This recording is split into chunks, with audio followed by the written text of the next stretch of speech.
తెలంగాణ ఛత్తీస్గఢ్ రాష్ట్రాల సరిహద్దుల్లోని కొండవాయి గ్రామ సమీపంలోని అడవిలో సిపిఐ మావోయిస్టు పార్టీ వారు అమర్చిన మందు పాత్రలను పోలీసులు నిర్వీర్యం చేశారు.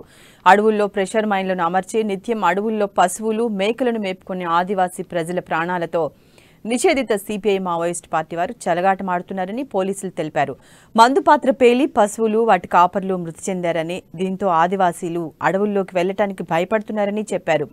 వరుస సంఘటనలతో భయభ్రాంతులకు లోనవుతున్నారని తెలిపారు. నిషేధిత మావోయిస్టు పార్టీ సభ్యులు అనాలోచిత చర్యలను ఖండించాలని, అడవుల నుంచి వారిని తరిమివేయాలని కోరారు.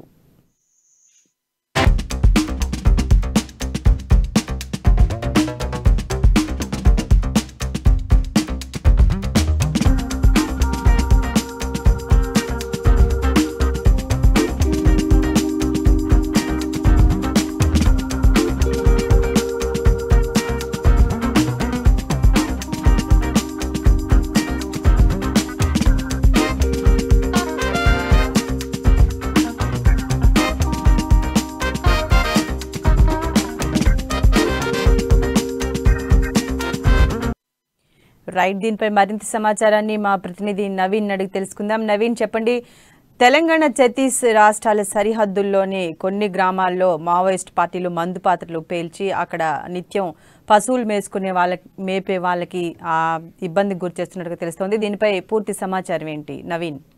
Thank you Sirisha.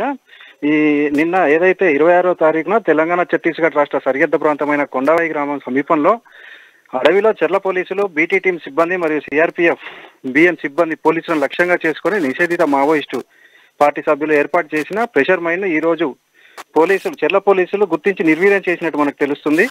ఈ సంఘటనకు సంబంధించి ఆ చెర్ల పోలీసులు మీడియాకు ఒక లేఖను కూడా విడుదల చేశారు. ఈ లేఖలో మావోయిస్టు పార్టీ వారు అడవిలో ప్రెషర్ మైన్స్ వల్ల అమాయకులైన ఆదివాసీ ప్రజల ప్రాణాలతో పాటు వారి పశువుల ప్రాణాలు చెలగాటమాడుతున్నట్లు, గత సంవత్సర కాలంలో ఈ యొక్క దాడుల వలన ఆదివాసీలతో పాటు వారి పశువులు కూడా మరణించినట్లు వాళ్ళు చెప్పారు. కాగా ఈ ప్రెషర్ మైన్ల వలన ఇప్పటి వరకు ఒక వ్యక్తిను 3 ఆవులు మరణించినట్టు, ఇదే విషయమై ఆదివాసీలు ప్రాణభయంతో మావోయిస్టు పార్టీ సభ్యులను కూడా ప్రశ్నించినట్లు, ప్రశ్నించినందుకు గాను మావోయిస్టులు ఆదివాసీలను వారి పశువులను అడవులలో తిరగద్దని నిషేధాజ్ఞలు కూడా జారీ చేసినట్లు మనకు తెలుస్తుంది. ఇదే విషయమై పోలీసులు మావోయిస్టులు ఎవరైతే ప్రజలు ఉన్నారో వారందరినీ కూడా అడవుల నుంచి తరలి కొట్టాలని ప్రజలకు పిలుపునిచ్చారు. Shirisha, thank you Naveen.